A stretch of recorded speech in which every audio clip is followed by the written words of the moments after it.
Hey everybody, I'm Chris. Welcome to my channel, or welcome back if you're a returning subscriber. If you are, thank you so much for coming back to my corner of the internet. Today we're working on my bestie and favorite model in the whole wide world, Sarah. We're starting with the lamb comb mask. You know, this winter weather is causing a lot of dehydration and dry skin for everybody, and this mask is going to help plump and soothe everything. As you can tell, it has. Got to get that hair back out of the way before we start. P.S. I did her hair like 3 days before this video, and I love it so much. She actually still had the curls that she had from the day I styled them. Anyway, starting out with the Velour Lip Scrub from Gerard Cosmetics and the Gerard Cosmetics Kiss Assist Lip Plumper. I just like starting with the lips so that the lips can be plumping as we work on the rest of the makeup.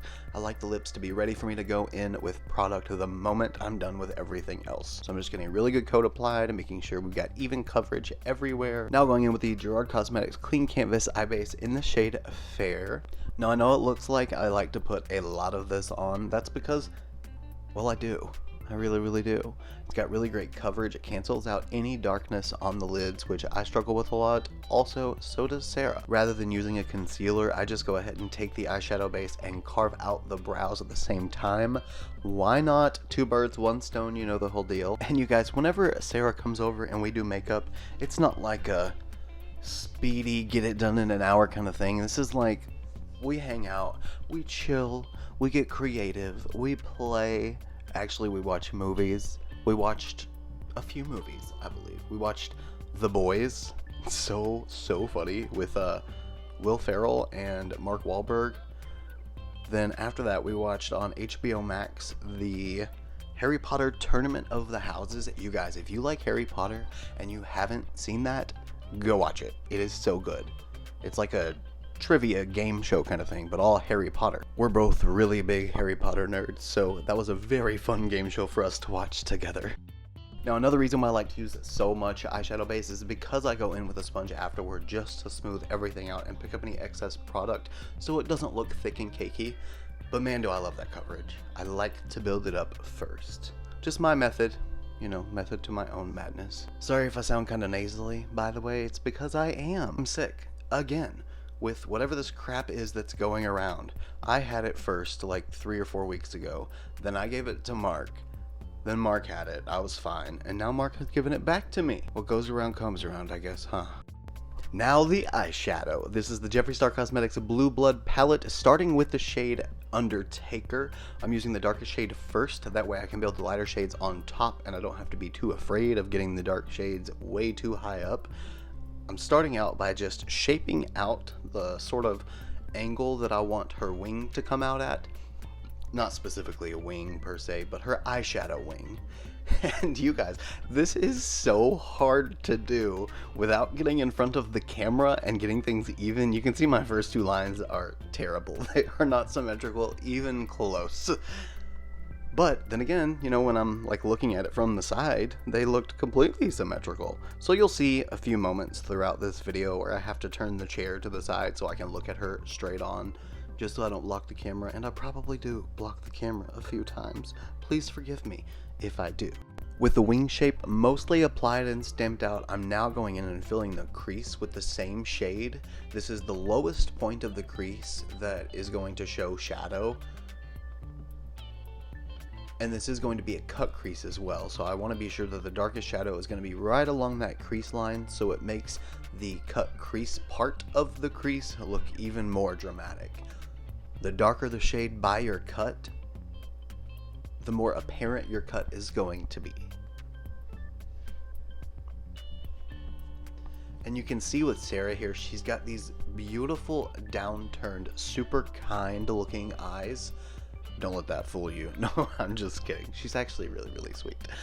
But anyways, she's got those sort of downturned eyes. So what I'm doing is pulling that crease in the inner corner a little bit higher. And then as I go down with the wing, I'm lifting it back up as I go out to sort of lift that downturn and give her more of that sultry, pulled back, snatched kind of look.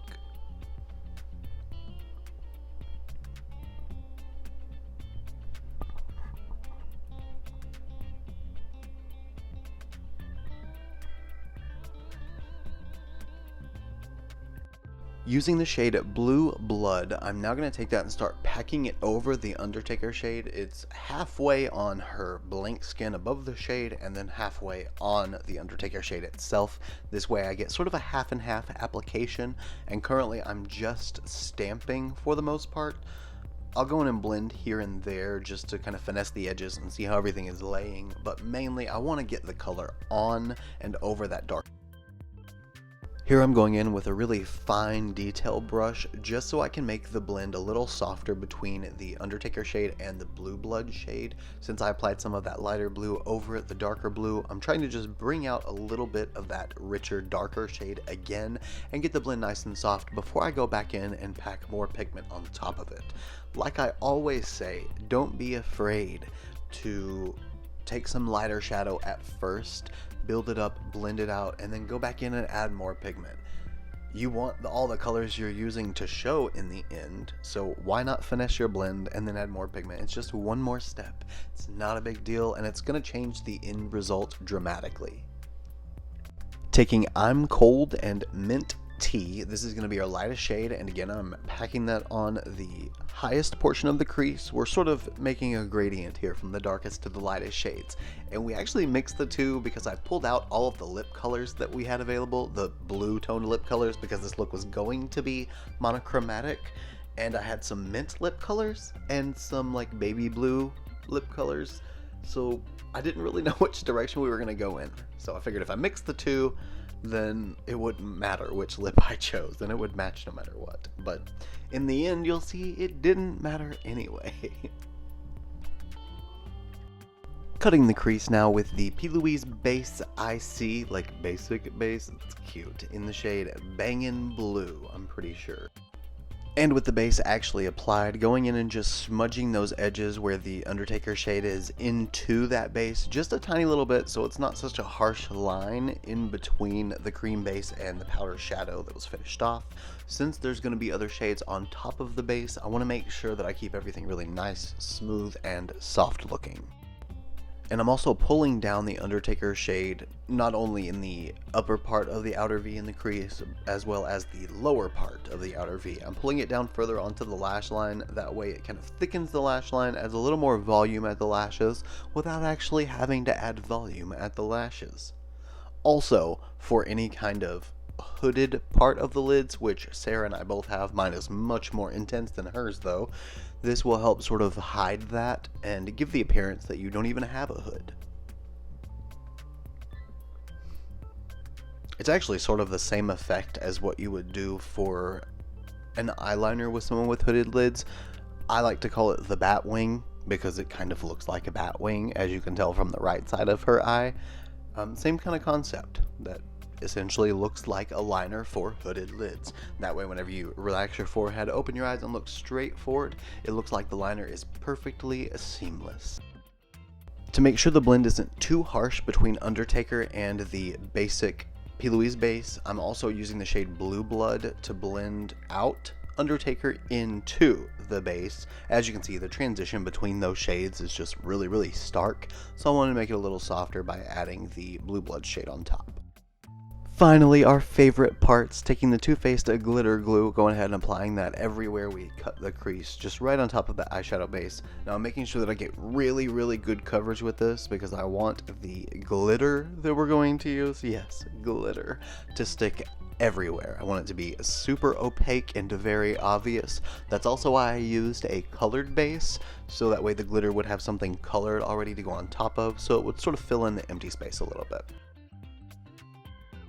And today's glitter is the Anastasia Beverly Hills Holiday Glitter. I think it was in the it's either Frosted or Glisten. I think Glisten might have red glitter in it, so I'm pretty sure this is Frosted. I'll leave it in the description if I can find it again though.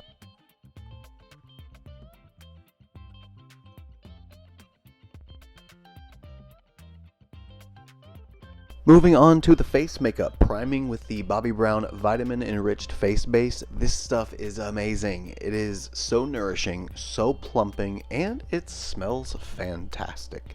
Love to start with this on the face, and we let it sit for about 10 minutes just so it could really sink in, help plump those fine lines that we want plumped, and give the skin a nice radiant finish. Luckily, Miss Sarah here is pregnant, so she already has a beautiful, nice radiant finish.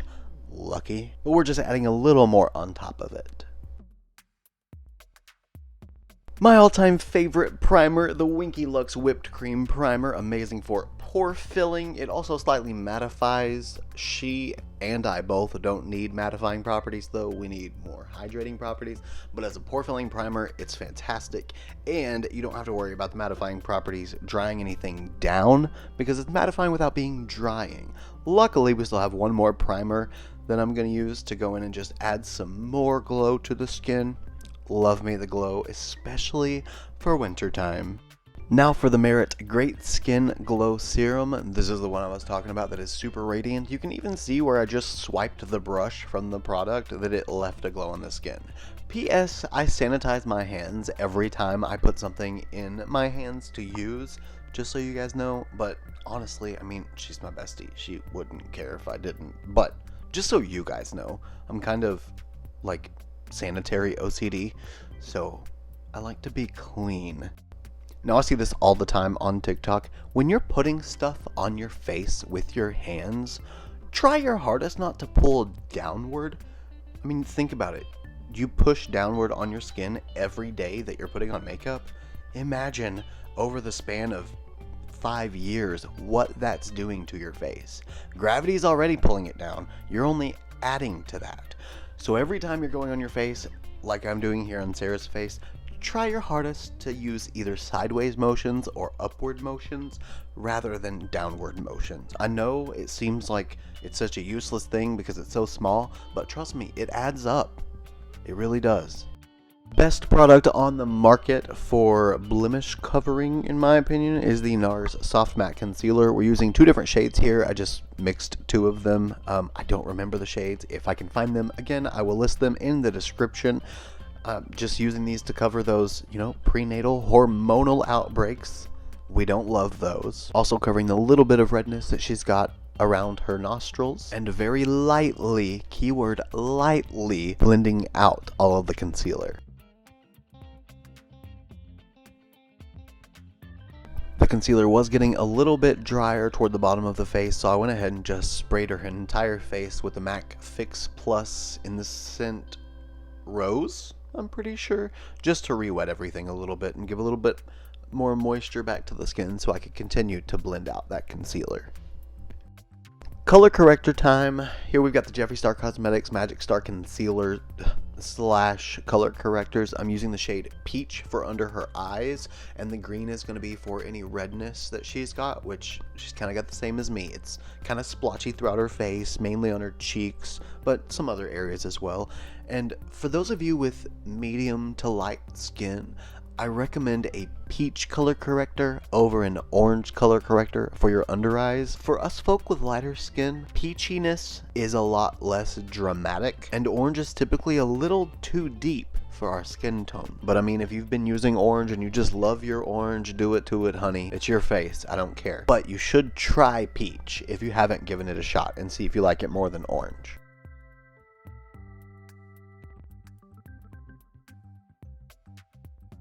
Foundation today is the Dior Forever Skin Glow. It's a beautiful radiant foundation. It's not too luminous. It doesn't give you that like wet kind of oily looking skin. It just gives you a nice lit from within sort of glow, and I think it's gorgeous on really anybody. I also went with this foundation because the coverage is a little bit higher than a lot of my others, and I wanted something that could really get in there and cover that color corrector without making everything look cakey. And there's a very, very fine line between full coverage and cakey, and we want to avoid that if possible. The single pump of foundation that I used previously didn't quite cover everywhere we needed it to cover, especially with the color corrector I put down, so I'm going ahead and applying just one more layer in the areas that needed that little bit of extra coverage. Again, I'm not taking too much. It actually looks like it's a whole lot that I'm putting on, but really it's not. It was a thin layer that I put down on my palette, and it's not a whole lot of product, but it sure does build up really nicely without looking cakey. Maybelline Instant Age Rewind Concealer. Eraser, sorry. That's our concealer for today. Applying some to the inner corner under her eye and the outer corner under her eye. Want to make sure that I cover that peach color corrector really, really well. And you can see, just by applying the color corrector first and then putting this concealer on top, the amount of brightness she gains from that is insane. Once it finishes being applied, you'll be able to clearly see the difference. Since this concealer is a little bit of a lighter shade for Sarah, I'm going ahead and using it as a highlighting product as well. You can see I'm putting it on the forehead, down the center of the nose, as well as the cupid's bow and the chin. Now for the Maybelline 4-in-1 Perfector. This is like a glow product. I don't really know. I mean, it's kind of a multitasker. It's a primer, a liquid highlighter. It can be used as a foundation, and I don't really know what 4 would be. Concealer, maybe? That's essentially what I'm using it as, is a glowy concealer. But I'm adding it on just those high points of her face. Definitely not her inner corners. I don't want to create any like glittery kind of effect there. But I do want it to be brighter. This Maybelline 4-in-1 product is a little bit deeper than the concealer was, so I don't mind applying it to those higher points of the face, since it's going to blend out to be that lighter shade anyway, because the concealer was applied first. So this is really just to add a little bit of extra glow. For bronzer today, going in with the Winky Lux Bronze Age Bronzing Stick in the shade Golden Touch. This is the lighter of their 2 available shades. Again, it is the perfect shade for medium to light skin tones. It just gives that, well, golden bronze. Now I'm starting to apply this mainly in the hollows of her cheeks, just to add that little bit of depth and dimension to that area. Sort of chisel the cheekbones, lift them a little bit, give them that snatched appearance yet again. And I'm also going to go in and bronze the forehead, the nose, and the neck. I personally love bronzing, contouring, and highlighting the neck area. It adds length and dimension. It makes it just look like a more elegant, polished, and finished makeup application, in my opinion. Today's blush is the Clean Fresh blush from CoverGirl in the shade Ripe and Ready. What are you trying to say, CoverGirl? What does that mean? Depending on the face shape, I do like to change my blush placement. Just depends on the client and A, what their preferences are, but mainly B, what their face shape is and what they need for the areas of application to enhance or detract from what they like or don't like. But for Sarah's face shape, I like to go a little bit higher on the cheekbones and start with the main application of color there, then pull the color down onto the apples of the cheeks and let the brunt of the color stay on the higher point of the cheekbones. I just feel like it adds more depth toward the back of the face and leaves that brightness and luminosity toward the front of the face, which in turn makes the face look a little bit thinner. After we finished the blush, I caught her checking herself out. Don't you love it? Because I do. Go Sarah, go Sarah, go Sarah. Oh, now we're going in with the Gerard Cosmetics BB Plus Illumination Facial Cream. This is in the shade Grace, my favorite shade for myself, so naturally I had to use it on Sarah as well. We're going to be going in with another powder highlighter on top of this, so I didn't really want any colored highlighter under it. I just wanted this to be a nice, soft, natural base. And I would say a Lit From Within glow, but this is like a powerhouse highlighter. This is, you know, beaming to the gods. So I didn't mind that we used it, not at all. And you'll see in a second why. Do you see? Do you see what I mean? Oh yes, the shade Grace is phenomenal. Now going over the Jeffree Star Cosmetics Magic Star Powder in the shade Fair to set the under eyes and any baking and highlighting. And then the ColourPop Pretty Fresh setting powder, pressed setting powder, to go into the rest of the face. Sarah also has normal leaning dry skin, just like I do. We're like the same person. We used to live together, and that was one of the first things we recognized about ourselves, is that we really are the same person. Except, you know, different parts. But setting the under eyes, I'm essentially just setting everywhere that I put the concealer and the glow product from Maybelline so that we can emphasize and highlight those areas even more. And I don't want to put loose powder everywhere because that will dry her out more. So we're just using the pressed powder everywhere else just to be safe and make sure that we're not over powdering. Okay guys, the Wayne Goss Sculpting Duo, I think that's what this is called. One side is Bronze Glow, one side is Taupe, and it's like a contour shade. I'm starting with the Bronze Glow shade, just going everywhere that I put the Winky Lux Cream Bronzer, just to bring that bronze back out again, help emphasize it a little bit more, and make sure she is nice and sun-kissed. This is not an Ice Queen who's been in a frozen castle for 12 years. This is an Ice Queen who's been on Miami Beach living her best life, and she just got back. Now for this contour shade, if you guys have any trouble finding a cool toned contour shade, not a bronzing shade or not a contour that says it's a contour but it's actually a bronzing shade, if you have trouble finding one that's really a cool tone, this one will give you that. It adds that dimension. It's something that you can use just by itself, the right side of the pan, and it will give you that shadow and that depth that your face needs. Well, I say needs, that you want when you're creating a contour. It's one of the best ones I've found so far. To top our CoverGirl cream blush, going in with the Cover FX Mulberry blush. I'm not using the highlighter in this palette since we do have a highlighter picked out already. I wanted to keep everything on the cool purple side when it came to the complexion products. Honestly, the only other direction I could have gone that I would have felt comfortable with for color matching purposes would have been something nude, maybe peachy, but you know, purple just works with everything and everyone. So wanted to go cool tone purple, that way it would still work with the blue cool eyes. Again, I'm applying this the exact same way that I applied the cream blush, just keeping it on those higher points of the cheekbones, the outer sides of the forehead, as well as running it across the bridge of the nose and a little bit on the chin and the cupid's bow. You know, essentially it's everywhere that your face would naturally blush if you came in from the cold. I mean, call it cold girl makeup if you want.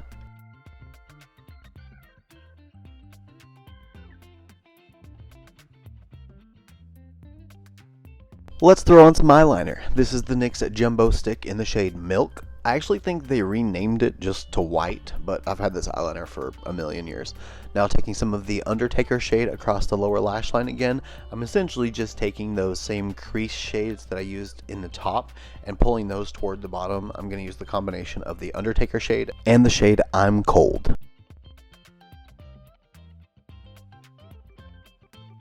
This part wasn't a part of my original plan, but I decided it would be a beautiful addition. I took the shade Cullinan, which is the white shimmery shade in the top left of the palette, and added it to the inner corner, as well as the brow bone for just a nice pop of white. Since I'm going for, you know, like cold Ice Queen, we gotta have white, aside from just the eyeliner. You know, white and blue, icy, snowy, frozen. Now time for brows. This is the Gerard Cosmetics Brow Bar to Go in the style medium to ebony. We've got two brow shades and a wax, which is what I'm going in with to begin with. I like to go in with the wax first so that I can get the brows nice and sticky and tacky and ready to accept powder products on top of them. I keep checking that I'm not blocking the camera with my arm because I do that very frequently. I block it with my arm and with my head, and it is so hard to do makeup like that. I'm telling you, if you haven't tried to do somebody else's makeup and make sure they stay in frame and in focus on a camera, you should try it and see how difficult it is. Anyway, now I'm taking the cool tone shade from the brow powder and adding that starting with the tail of the brow, filling that in solidly. I'm not using any kind of specific hair strokes or anything. I mean, I'm following the shape of her natural brow tail and just filling in the color. Now here's where the detail starts to come into play. I start adding the hair strokes in the front of the brow and add them all the way through the midsection of the brow and avoid the tail completely. That way I can go back in across the bottom of the brow and really shape them with a nice clean line. Now let's set all these powders in place with the Gerard Cosmetics Slay All Day Setting Spray in the scent Dreamsicle. I'm using my fan here to guard her eyes. I like to use a lot of setting spray, and the initial dose that I put on first, I want to make sure that I'm not applying it to the eyes so that they don't get runny and cracked and creased or anything. Next for the highlighter, this is the Jeffree Star Cosmetics Supreme Frost Highlighter in the shade Gag Me, as you saw. It's like a white silvery tone with a blue and purpley pink flip. For lip liner, again going in with one of my personal favorites. This is the Gerard Cosmetics lip pencil in the shade Sugar and Spice. It's one of those really nice, soft, natural looking nude colors. Sort of your lips, but better. It's just a little bit warmer than most lips that I put color on. Obviously I forgot to show you guys the close-up of this one, but for lip product we're using the Fenty Beauty Stunna lip paint in the shade Uncuffed. Again, it's a really nice natural looking nude, a little more on the brown side than the pinky side, but it's still got a lot of warmth to it and some of those red tones to really match most medium to light skin tone lip colors. Do not forget to clean up your lip lines with a little bit of concealer and a really sharp brush. I'm telling you, whenever you look at your selfies later and you're like, man, I thought my lips were great, if you would have done the concealer, it would have made them perfect. I mean, your lips are perfect anyway, boo, but you know what I'm saying, okay? It just finishes everything off perfectly. It gives you that, again, polished, finished, and professional kind of finish to your lips. And I love it. Dumbledore! Ron Weasley! Snape. Severus Snape. Dumbledore! Oh my gosh, okay, you guys, final reveal. Oh my god, she was so happy to take that off. I know it was really tight for the whole time she was wearing it. I felt so bad. But, oh, look at that hair. Look at that makeup. Look at that gorgeousness. Model for me, Sarah. Model for me. Ooh. Ah. Oh, zoom in. Okay, here we go. So let me know what you guys think of the look in the comments. I'd love to hear your opinions, your thoughts, your comments. As always, don't forget to subscribe to my channel. Leave a like down below if you enjoyed this video. I love you guys so much. Thank you for watching today, and I'll see you in the next one. Bye!